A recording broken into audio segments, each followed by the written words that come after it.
Flat of Angles, written by Simon Cleary and read by me, Benedict Cumberbatch. I'll miss you.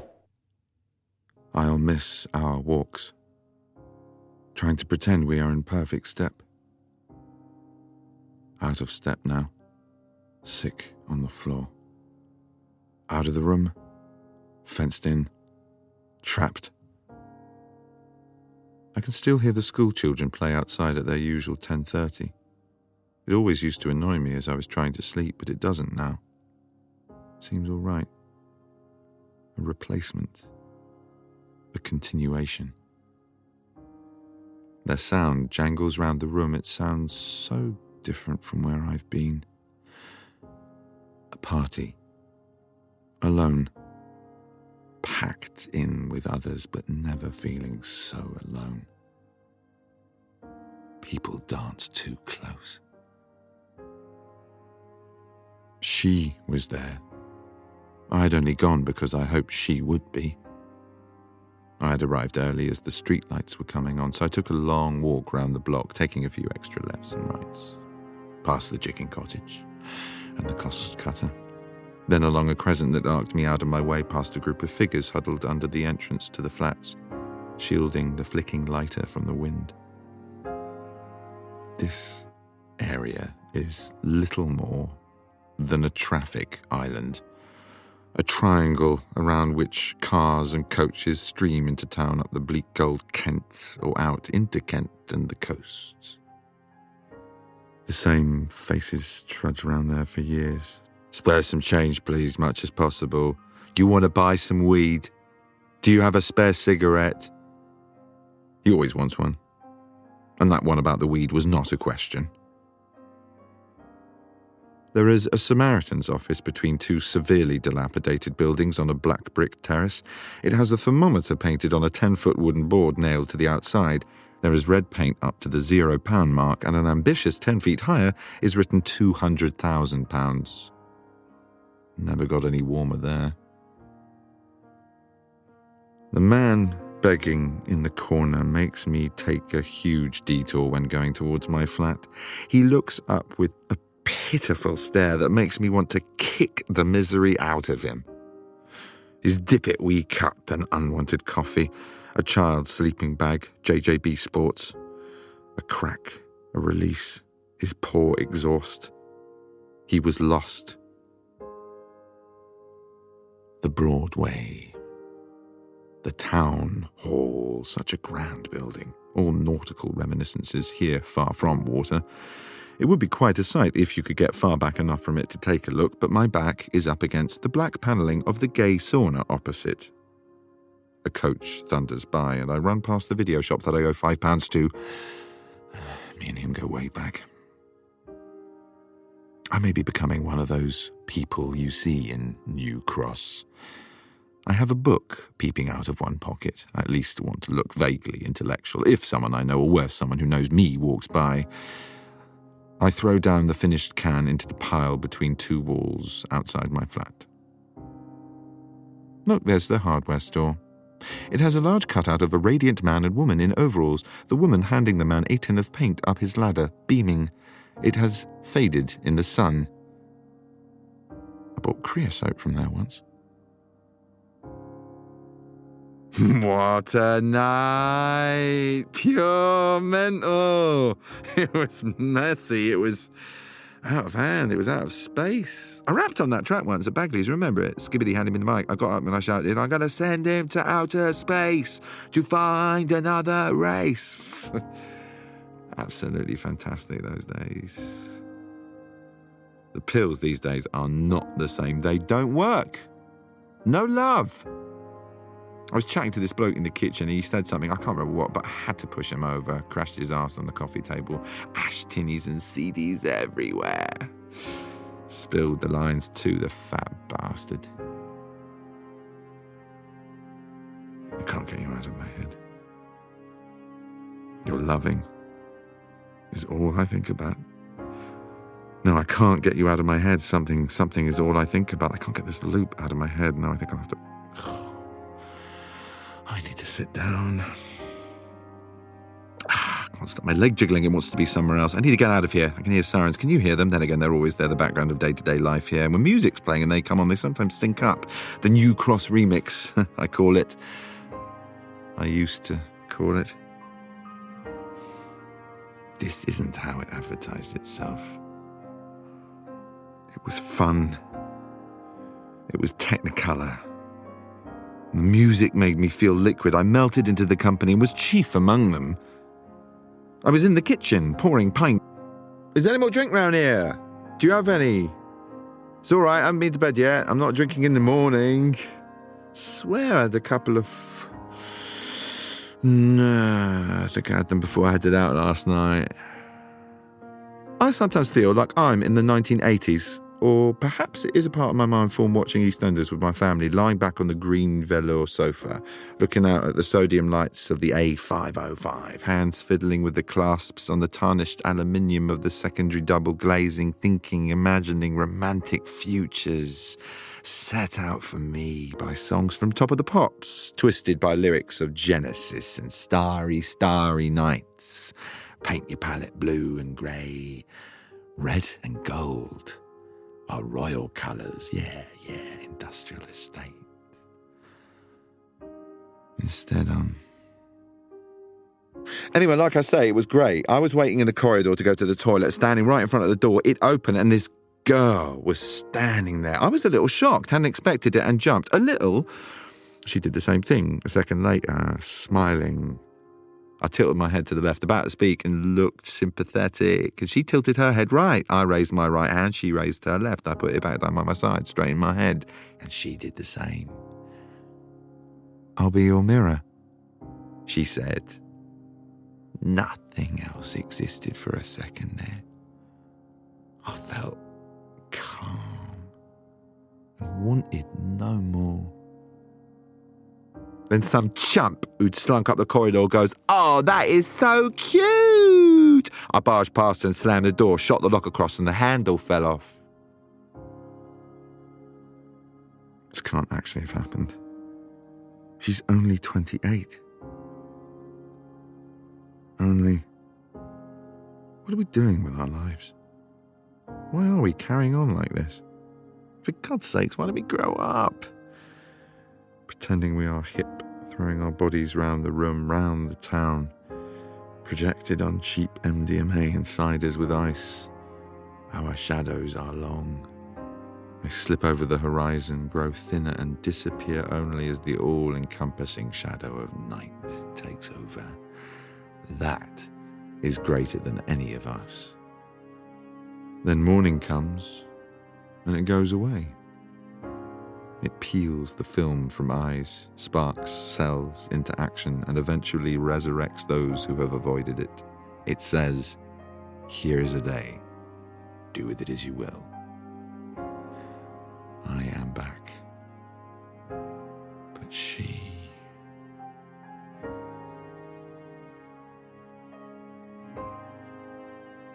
I'm well up for keeping the session going.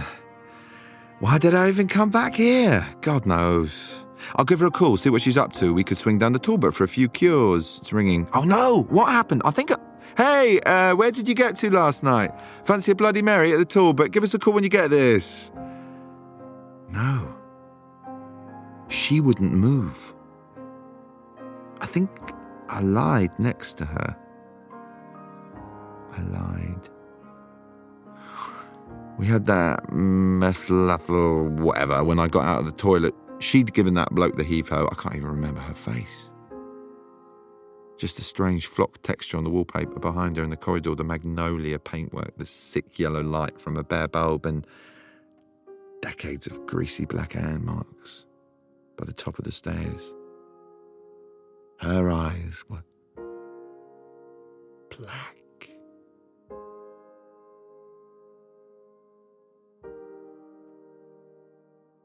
I just can't access my thoughts or put them into words. I think they're in my brain's recycle bin awaiting deletion. Still no reply to my text. I sent it at, let me see, 9:48, and it's now 10 o'clock.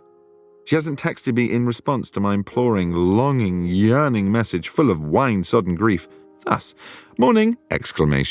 How are you? I enjoyed our journey into darkest Old Kent Road via K-Way last night! Back at my place. Looking forward to the gig tonight. What time can you get there? Where is Rhythm Factory? Have a great day! Kiss. As many questions as possible, all crying out for a response. Surface lightness, reflective even. Asking after her, referring to events as ours, showing her I'm thinking of her. The kiss, though. That was contemplated for a good 5 minutes, although we held hands briefly near McDonald's on the Old Kent Road last night. I don't know if that was too forward or the kiss too presumptuous now. But her touch sent a clean electric impulse through me, up my arm, into my brain. It cut through the K, the sodium light, the rain that I longed to protect her from in my arms. Now each check of the messageless phone results in a little clutch of pain somewhere in the vicinity of the heart. There are snails climbing all over the walls of my bathroom. There is a bush outside the window. When it rains, if I've left the window open, which I need to sometimes, they crawl in. The iridescent tracery they leave on unknown journeys sparkles in the bulb light.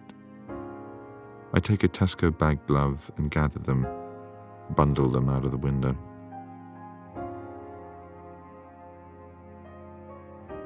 My time span with you before the war.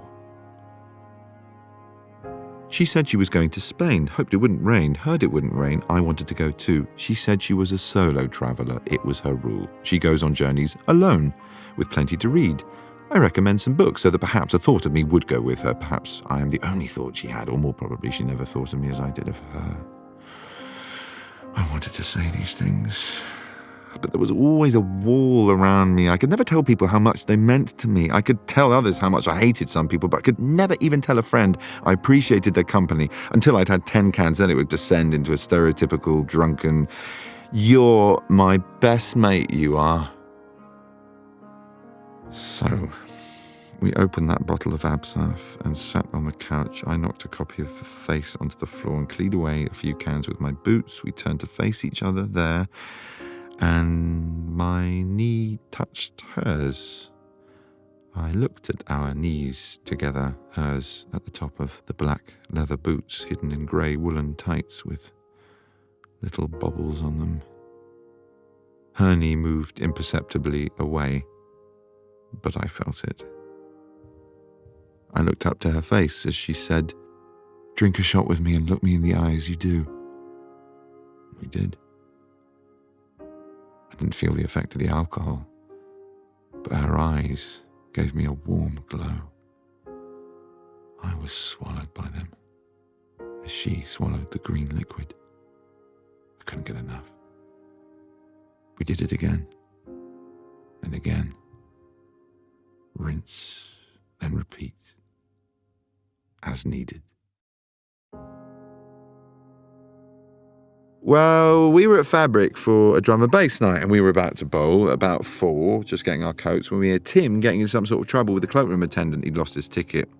She said we'd have to wait until the end to get the coat.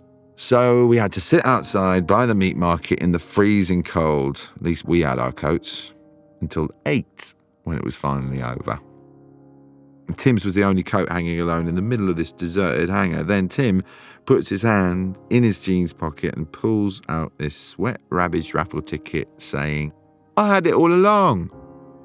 Doug saw this. He just screws his hands up into fists, forces them to his sides, shaking, gritting his teeth and growling, moving off slowly, muttering, "For the love." Oh no. My number will be on her phone. They'll know. I need to get around there and delete the calls. Sorted.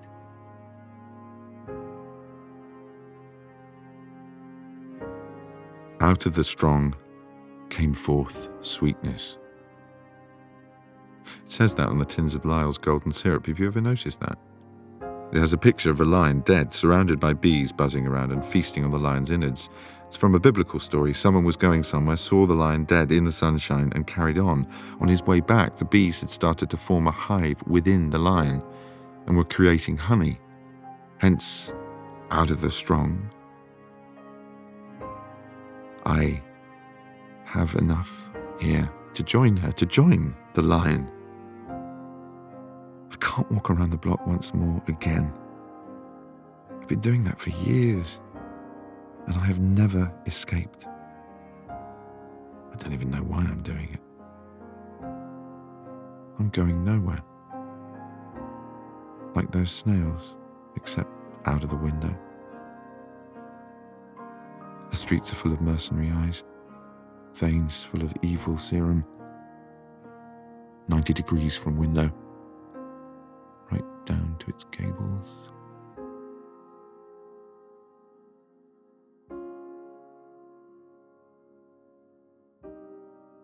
I didn't know anything could be so perfect. The lights of the mirror ball, 1,000 swirling eyes. I dream of relaxing nights. There were loads of people in my flat when I got home. I'm not really one for big crowds. It makes me want to retreat into my shell. I'm looking forward to seeing how it turns out. This is a reconstruction. I can't tell how it happened. There are too many angles, too many reflections. The harder I look at another, the more I see myself. It feels like I'm here alone in this crowd, myself projected round the room, the mirror ball, a beam splitter. When contentment comes upon me, I have to find ways to destroy it. I slide the hairs in the coffee cup up its walls, click the kettle on. While it rushes and hisses, I dance with spiders.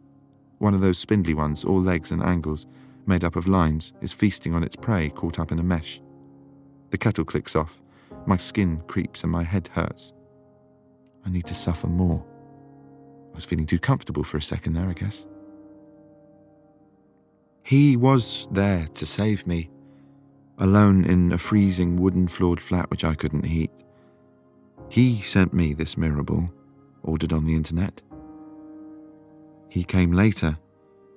I'd had no money for a few days and was desperate for a cigarette. I remembered that when I was younger, I'd hid some in a tin full of movie stubs and limited edition chocolate bar wrappers. I found the tin and inside was one single cigarette. Throwing the stuff aside, I placed the cigarette carefully on my dry lips and powder-caked my pockets in a panic, located lighter and flicked the flame into existence.